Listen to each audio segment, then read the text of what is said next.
Well, hi everybody, Father Alex here. Welcome to another episode of the Godcast. My guest on the Godcast this week is Dion Forster. Dion is an academic. He's a professor of public theology and he's based in Amsterdam in Holland. I do hope you enjoy this Godcast. If you do, then do check out others. There are literally hundreds of podcasts and Godcasts to choose from. Lots of people from the world of church, Christianity, but also celebrities, sports people, musicians, authors, you name it. There's something there for everybody.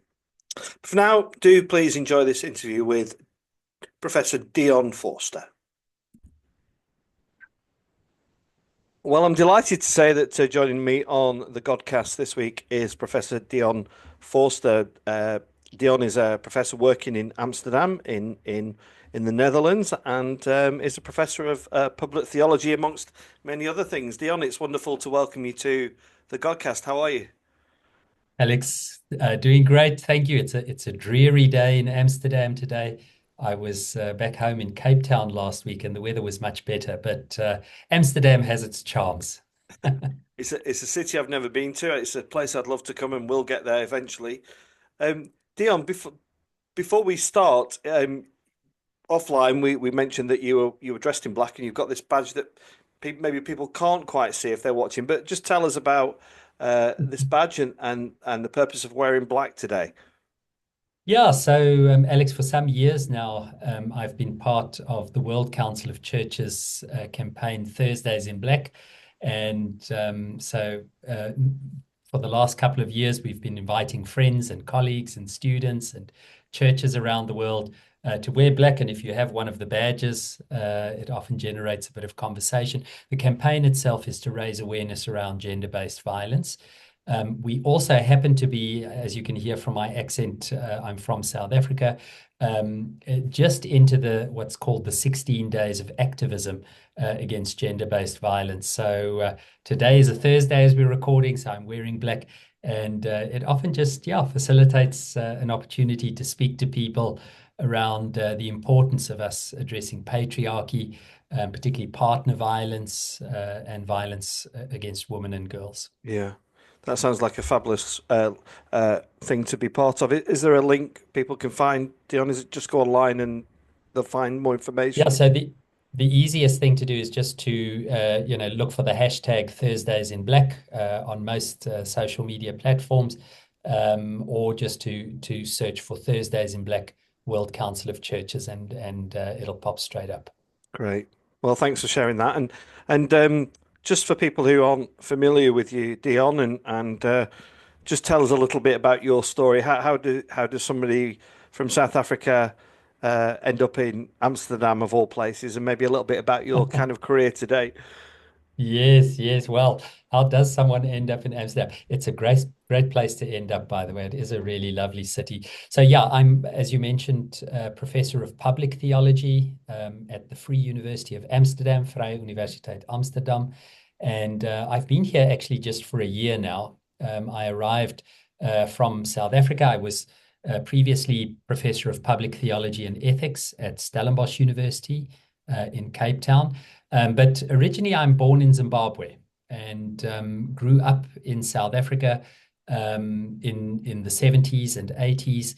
And my interests have always been particularly in issues of social justice. So I was quite involved in the anti-apartheid movement in the 1980s. I'm a Methodist minister, ordained Methodist minister, and this is a predominantly Black South African church, and I spent my ministry predominantly serving in what are called township churches, Black churches, and they really began to think about the ways in which Christianity and the church can play an incredibly important role in working for justice, in advocating for those who are experiencing injustice, and that eventually, developed into an academic interest. I completed a first PhD in 2006, and then later a second PhD. The first one was in systematic theology, and the second one was in New Testament studies. But both of them sort of at the intersection of social identity complexity, so particularly issues of gender, of race, the ways in which we think of ourselves and others, and how religion and particularly Christianity can sometimes play an ambivalent role in that. Sometimes it's positive, and sometimes it can be negative or challenging. Yeah, I was going to ask you. I think you've covered a little bit of it there. I was going to ask you to break down, public theology. What does that actually mean? But you've touched on that, haven't you, with matters of identity and social injustice. What's the what are some of the key differences that you've picked up from being in South Africa and moving to Amsterdam? Dion, yesterday I was at a retreat house in the Yorkshire Dales, and there was a lady there from South Africa doing a year's kind of ministry, and she just said it's so different, the food, but apart from the kind of the obvious things like the food, what about the culture? Is it what things are noticeably different for you? Yeah, I mean, so what I would say, Alex, one of the major differences for me has been, and certainly in the kind of work that I do, is that Western Europe really is much more secularized. So the sort of overt role of religion in public life differs significantly from sub-Saharan Africa to sort of Western European democracies. And now you'll hear that I'm choosing my words fairly carefully. I think Europe is undergoing some changes in this regard, and some of it has to do with migration. The fact that there are persons from Africa and Asia and the Arab world, from highly religious contexts, moving into Western Europe, is changing the ways in which people perform their faith publicly. But we're also seeing, one of the interesting things here, which is not that different from what we encountered in South Africa, is we're seeing a sort of entanglement of religion and politics. So in South Africa, for example, we had, both religious Christian support for apartheid, certainly in the Dutch Reformed Church, but also, Black liberation theologies and the sort of liberation movement, the anti-apartheid movement, which was also led by people like Desmond Tutu and others from the Christian churches. What's interesting here in Europe is that we're also seeing an entanglement of religion politics. Here it often tends to sort of circle around some of the political issues that relate to identity and culture. So, a lot of the work that I do here is around the ways in which, even though the Netherlands is supposedly a highly secular society, there's this overt anti-Islamic sort of tendency in the politics.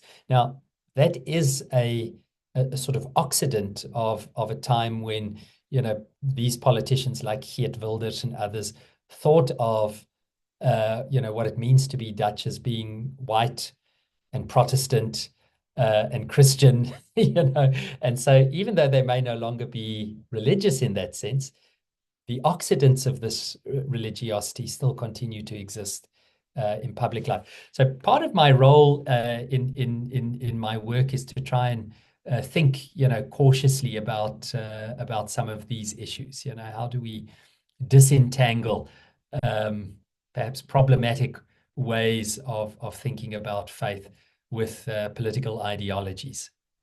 It's fascinating listening to you make those remarks, Dion. We're in a very urban setting in Lancashire for anybody who's watching in northwest England, and we've gone from being a very traditional white middle class church congregation to an international congregation. We have people from all across the world of all different nationalities and colours and creeds, and in many ways, it's wonderful. It's fabulous to see this diversity in the church, but it's not without its problems. We had a family who'd moved from Africa, and my colleague is a priest in a same-sex relationship. That has raised issues. That has raised issues for the family and their longevity in the church, and hopefully we've resolved some of those issues. But these are the kind of things that happen, aren't they, when you bring an international community together? And the challenges can be quite profound can be quite challenging for the church leadership as well, would you say? Yeah. Yeah. So, I often, particularly when I'm teaching on issues related to faith and public life, I try to sort of help people to understand that theological convictions and the ways in which we make sense of our faith exist in at least three spaces. Of course, these are constructions, they exist everywhere simultaneously, but the sort of three spaces in which our theology operates is the most common one that all of us know, which is the theology of the church or the faith community. And that has a particular sort of texture to it. As an ordained person who's preaching, what I'm trying to do there is to build faith, to facilitate for people a deepening of their spiritual lives. So I'm quoting from the scriptures, I'm relying on experience. But, theology also exists in a different space. So in the academy, often we're a little more scientific, if we can say so, or critical, objective. We often evaluate beliefs in a sort of neutral way to say, well, why is it that one group of Christians believes this while another group of Christians believes that? What leads to the holding of those beliefs? So the academic world can sometimes be in conflict even or in tension with what's happening in the churches, critical. But then, of course, faith exists in a third space as well. So we have the public of the church, the public of the academy, but we have the public of society at large. And what I think, we sometimes don't take enough of an account of is the fact that, there are these kinds of beliefs. Some of them are religious beliefs and some of them are secular beliefs. Charles Taylor, the philosopher, speaks of these as the sort of modern social imaginaries, the ways in which we imagine the world works. Now, heteronormativity, for example, which you mentioned with the family who moved into your community, some people would say, well, that's a theological conviction. The Bible says. But very often when we do a little bit of research into that, we find actually, no, these sort of heteronormative beliefs are far more culturally informed than they are biblically or spiritually informed. So part of what we have to do is to be able to understand, well, what role, for example, does our imagination, the way in which we imagine that society functions, a father and a mother with children, the family unit, the sort of African setting, how does that shape the ways in which people make sense of their faith? And what comes first, the reading of the text or the identity that informs how the text is received? So that's part of the sort of complexity that I think we need to wrestle with. Of course, at the end of the day, I would say, Alex, for people like yourself and myself, and I'm sure for many of your viewers, what we're wanting to do is to take our faith very seriously. We're wanting to really relate to this God who we love and who loves us in a way that is responsible, but also to understand what is the content of that belief. Alex, I think you may be on mute. Yeah, I was so interested. I didn't want any background noise to disturb what you were saying. Sorry, listeners, but yeah, we have a thing at our church, Dion. I call it the three B's: belonging, behaving, and believing. And I'm working in a very working class urban setting. We have a lot of people who I would probably suggest would quite happily sign up for the belonging bit. They feel they're attracted to the community groups that we do. It gets a little bit more challenging, doesn't it, when you want them to then become believers and behavers in a certain way. I suppose what I'm saying there is sometimes their behaviors don't match their belonging. What's your thoughts on that? Yeah, so what's interesting is, as I mentioned in a previous life, I was professor of ethics and public theology. So, a lot of my training has been in theological ethics, and particularly because I'm a Methodist, I'm a Wesleyan, so sort of a lapsed Anglican, we can say. We tend to hold this view that faith and action, or theology and ethics, are not separate from one another, that what we confess with our mouths needs to be matched by what we do with our lives. And this, I think, was one of the big problems that we faced, certainly during apartheid South Africa. I think it's one of the challenges that we're seeing in settings like in the Netherlands, where Christians are often behaving inappropriately in public settings. We're seeing it in America, the sort of evangelical turn towards a kind of populist nationalism. So there's the sort of mismatch between what we believe and what we do. And I think the church plays an absolutely crucial role in forming people into the habits of what it means to be Christian, what it means to bear the name of the one who is the Christ, the one who invited people from the margins into the center, the one who questioned the sort of power relations, who is it that can cast the stone? The one who sort of invited people to think differently about, things such as disease, what is clean and unclean. So part of what I think is important in the church is, and that's why for me it's so encouraging to hear about the diversity in your congregation. It teaches us to live with the people that God loves. When we get to heaven one day, heaven's not going to look that much like most of the churches that most of us belong to. It's going to be far more diverse. And part of what we're trying to do in that space is to habituate ourselves into the kind of loving ethics, the virtue of what it means to live with the people who Christ welcomes. I remember some years ago, it's probably more than 20 years ago now, I was heading up the sort of human sexuality task team in our denomination in South Africa, the Methodist Church of Southern Africa. We were really trying to make sense of, as a church, how do we relate to persons who love Jesus, particularly who want to be blessed in their relationships before Christ, who want to serve in the church, but don't fit into the sort of traditional marriage categories. How do we deal with that? And part of what we were doing in that work was really to say, how does the presence of these people who Christ invites to the Eucharistic table change the ways in which we live with one another? And I remember one of the folks saying to us, you don't get to decide who comes to the table. Jesus decides that. The only thing that you have the right to decide on is, how will I live responsibly, lovingly, with the people that Jesus invites? So you're not the host at that table, you're the guest. And how do we live responsibly with one another? So I think sometimes, that mismatch between what we believe and what we do is a painful space to live in. Maybe just one little quote. Stanley Hauerwas, who was one of my professors, he used to say, often when we recognize the difference between what we believe and how we live, we try to change what we believe rather than how we live. And that's always been a bit of a challenge for me. Yeah. Again, you got my brain going, which takes some doing, Dion. So congratulations on that. You say we don't decide who's welcome at the table, but do you think sometimes we decide who presides at the table? I'm a member of the General Synod in the Church of England, and I've just had some good news that a private members motion that I've raised to have a national strategy for vocations from people from a working class setting is going to be debated.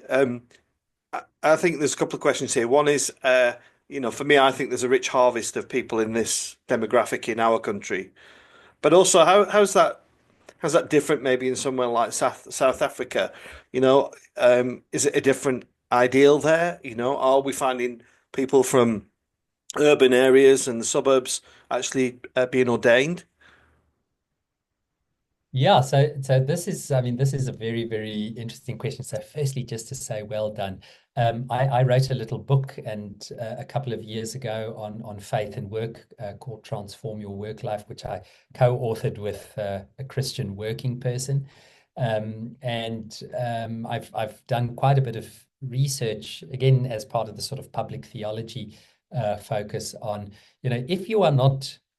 So let's just differentiate two things. If you are not called to the priesthood, if you're not called to be a pastor, a priest, does that mean that you have no ministry? Of course, the logical answer is absolutely not. I mean, every single person who is loved by Christ is invited by Christ to be part of God's work, the Missio Dei, in the world. And for some people, that means discipling their workplace. It means evangelizing, not only the people, but the structures around them so that they represent the good news. It's a very political act to be involved in. So I've often, worked with people who are homemakers, teachers, healthcare workers, union organizers. All of those can be godly activities, to establish the virtues and the values, the just, inclusive, flourishing values of the kingdom of God in these spaces. Of course, there are some people, Alex, like you and I, who are called to a particular kind of ministry, the ministry of shepherding those who gather for worship, who need to be formed in the life of the church. And I think we need to open those gates a lot wider. I can see certainly in some settings, classism becomes a sort of barrier. From which sector of society do you come? Are you academically capable enough or recognized enough to be ordained? In other settings, again, it has to do with, the sort of freedom to be able to move. So one of the things that we saw developing in the church in South Africa, and that, yes, again, it's one of the reasons why I'm grateful to be a Methodist, was that the majority of our churches were actually led by lay people. So lay preachers who would run these congregations. And they did the most amazing work, because when they preached on a Sunday, they know what it feels like to have a job that you don't love. You're doing this because you're needing to earn a salary to put your kids through school and afford healthcare and feed them. But that doesn't mean that God is absent. So their sermons were often a lot richer. Their sort of pastoral counseling and care was often a lot more connected to people.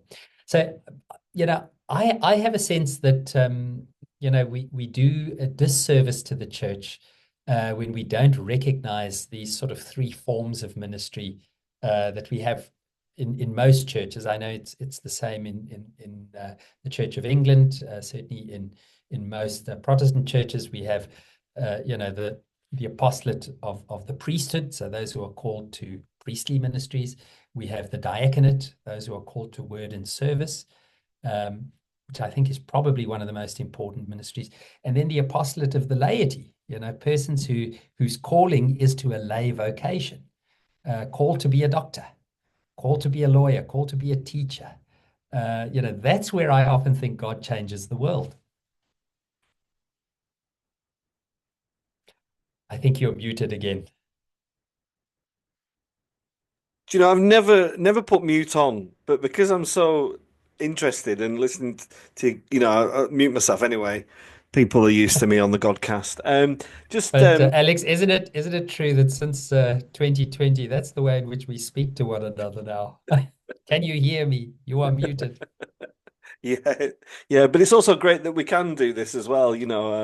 That we can have these conversations. Deanna, I was going to say, while I was muted, was talk about changing the world. You come from South Africa, and you mentioned Desmond Tutu a little earlier. What is his legacy, would you say, in the country that you spent much of your time in, if there is one? I don't think we hear about it in the West. We certainly don't hear about it in the UK. But if you could just share a bit of that, that would be great. I've got a barking dog in the background. Apologies, everybody. Perfect. It's lovely to have a dog participating in the podcast. Alex, I would say, Archbishop Tutu, perhaps, in recent history is the kind of archetypical, faithful, courageous Christian person. I mean, he embodies in his life and his witness and his ministry so much of what I hope we will see with more persons. In terms of the kind of work that I do, we would often describe him as the archetypical kind of public theologian, someone who recognized that the consequences, political, economic, social, racial consequences of the gospel of Christ have an impact on public life. and that so much of what we believe about Jesus should impact the ways in which we engage with the social issues around us. So, Archbishop Tutu is certainly regarded, I think, as one of the most important contemporary historical figures in South Africa, possibly even internationally from a Christian perspective, because he just had a way that was sort of you know steeped in both a deep spirituality, a wonderful sort of almost naive love for Jesus that had this incredible political power. I remember as a young person in my late teens, early 20s, attending anti-apartheid marches where Archbishop Tutu spoke. And he always had this sort of capacity to remind us that even if the powers of the state, the political powers, the people who tried to enact their will through violence were all around us, that there was a power that was even stronger than that. And that was the power of the love of Christ, the transforming power of God's work through ordinary people. I have a little bag in my office here, which has the quote from Desmond Tutu that says, "Do your little bits of good wherever you are, because when they are put together, they will overwhelm the world in love." And so I saw in his life that kind of ministry. The ordinary things are often the things that are far more powerful than the extraordinary. It's a wonderful tribute to him. He's I don't have many theological heroes. I don't think it's good to have heroes, but he is somebody that I find extraordinary and incredible, and for you to say that. And what about your own context, Dion? In Amsterdam, which, like I say, I've not been, but on the face of it, looks like one of the most liberal cities in the world. How do you see the role of Christianity there? What kind of things are you saying to your students about, who are living and working in a city such with such delights as Amsterdam? Yes, the other day I was walking through the old city, which of course is, that's the whole area around, the Grote Kerk, the big church. The red light district is right there. Of course, it's well known that certain drugs are legalized in the city. And I was walking around that area, and someone had sprayed some graffiti on a piece of wood, which was, covering some renovations. And it said, Amsterdam is so low, it had to be damned to be saved. Now, of course, there's this play on, being below sea level and the dams that protect it, but of course, also this sort of moral judgment. My sense is that there is a very important role for people of sincere faith in places like this. Very often what we encounter here is that people want to escape to these kinds of places because they find themselves misrecognized, perhaps even oppressed by the ideas and ideals of others on them. So people whose sexuality doesn't fit the norm, people whose sense of style or dress doesn't quite fit in with others. They need to break free, and they often find space in these places. But one of the challenges is often that, associated with those freedoms, there are some vices, so drug and alcohol abuse, human trafficking, sex work, these kinds of exploitations. And this is often where the church is involved. For those of your viewers who don't know, just outside of the Grote Kerk, on the road, on the floor, there's an artwork which was commissioned by sex workers and placed into the road. And it's a brass casting of a woman's breast in the road outside of the church. And it was commissioned as a sort of act of thanks, a reminder from the sex workers that they always had this place of safety in the church, that this was a place where they could go, where they wouldn't be judged, where people wouldn't think of them as morally deviant, where they would be held within the reality of their lives. That these were young women and girls, sometimes young men, boys, who had entered into this kind of work because perhaps there weren't viable alternatives. Perhaps they'd had the kind of life which didn't give them the kind of opportunities that people like you and I have for employment and security that happens elsewhere. And here is this space that says to them, it's okay. This is a place where you are loved. This is a place where you belong, where the kind of simplistic moral judgments that may be cast upon you, those categories don't operate here. So, also, of course, we had this in Cape Town, in the inner city at the Central Methodist Church in Cape Town. Alex, I'm going to use a swear word here, so if there are any viewers who are offended, please, mute for just a moment. But they had what they called a shit theology. Now, in the inner city of Cape Town, one of the problems was that homeless people didn't have bathrooms to use.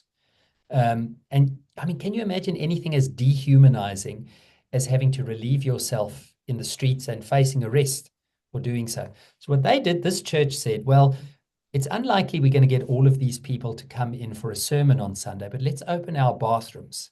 Let's make sure that these bathrooms are well maintained, that they're clean, so that if a homeless person needs to perform one of the most basic things that any person has to do, this is a space where they will know, because of the gospel of Christ, because of people who will actually do something which is ministry, clean a toilet, they can come here and find that relief, that space. So one of the things that we are seeing with the churches in spaces like these is a reimagining of what ministry looks like, a reimagining of what our theology, our faith requires of us, when it's not just about preaching a sermon on Sunday or having a Bible study group, but of thinking about, how do we meet people where they are? How does the gospel of Christ encounter people at the point of their greatest need? Yeah, and it's so important. We are, we're not Cape Town and we're not Amsterdam, but we're Burnley in Lancashire, and we have, we serve two of the most deprived states in the country, and it's tough, but you just have to find ways to meet people where they are. And I love your example of a simple piece of sanitation, just humanizing somebody who probably feels very dehumanized as well. And what Yeah. about, and Dion, what about the Church of England? We are in the UK, we've been in the news for all the wrong reasons in recent weeks, for the resignation of the Archbishop of Canterbury and the safeguarding difficulties that we've been going through. Does I wonder if the shockwave felt in the UK reaches beyond the UK? Is it important how credible our Archbishop of Canterbury is across the globe and in the wider Anglican communion? Yeah, so I mean, let me start by saying safeguarding, I think, is an absolutely crucial aspect of ministry. And of course, it's entered into the ways in which we think about how we do our ministry in a very particular way, because of the unfortunate history of abuses that have taken place in churches throughout the world.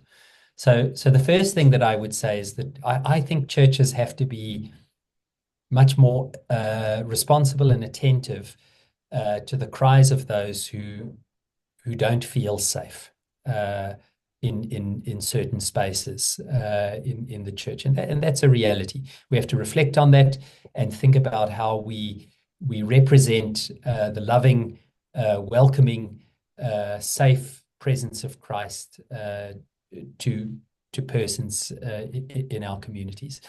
I think the second thing that I want to say is that, of course, whenever these events take place and they're publicized, it does harm the witness of the church. And in some senses, I actually think perhaps in a sort of paradoxical way, that's a good thing. It is good that we are exposed to the light and that the truth of our humanity and brokenness is shown to the world. I think the test is going to be how we respond to these realities. Do we respond with a kind of aloofness, defensiveness, to say that's not how we are as the church? Of course, there is no institution in the world that is not broken and sinful. Now, that's not an excuse for what happens. In fact, it's the opposite. It's to say we have to be more cautious, more responsible, more loving, more transparent. So my sense would be to say, there is an opportunity here, I think, for the church to be continually renewed and healed in both its public witness, but also in its polity, the way in which it structures its work and its mission in the world. Dion, we said before we keep it to 30 minutes, and we've gone a little bit over it. I mean, it's so fascinating, and I hope you feel we've done a bit of public theology there in half an hour, and I've thoroughly enjoyed chatting to you. Just when you're not doing academia and teaching and worshiping, what other interests do you have? What have you found great joys in Amsterdam? Yeah, well, the one thing is I've been a lifelong cyclist, and of course, this is the cycling capital of the world. So I do love to ride. I have a little British, actually, Brompton folding bike, which I love. I love riding. I'm an avid runner. In fact, last week Saturday, before I flew home from Cape Town back to Amsterdam, I ran the Winelands half marathon, which was great. Couldn't walk for 2 days. So I enjoy those things. And yeah, love spending time with my family. We have an adult daughter in Cape Town who's 25, and our son Liam, who's with us here in Amsterdam. So, we have the privilege of living in these two spaces between Cape Town and Amsterdam. It's a very privileged life that we have. Fabulous. And Dean, if people want to find a little bit more about yourself, where can we find you? Just signpost us to your Yeah, website, so whatever. Yeah. probably the easiest is to go to my website, dionfoster.com, and I also have a YouTube channel. If you just search for Dion Foster, mainly theological reflections on there. And yeah, but probably the website is the one place where everything ends up. Fabulous. Okay, Dion. Well, thank you so much for coming on. I've thoroughly enjoyed it. I hope you've enjoyed being a guest. And if you've enjoyed this, then do check out the Godcast. There's hundreds of interviews there with theologians, musicians, sports people, authors, you name it. There's something there for everybody. But for now, Dion, thanks for coming on. Thank you. Thanks, Alex. Bless you well. Bye then.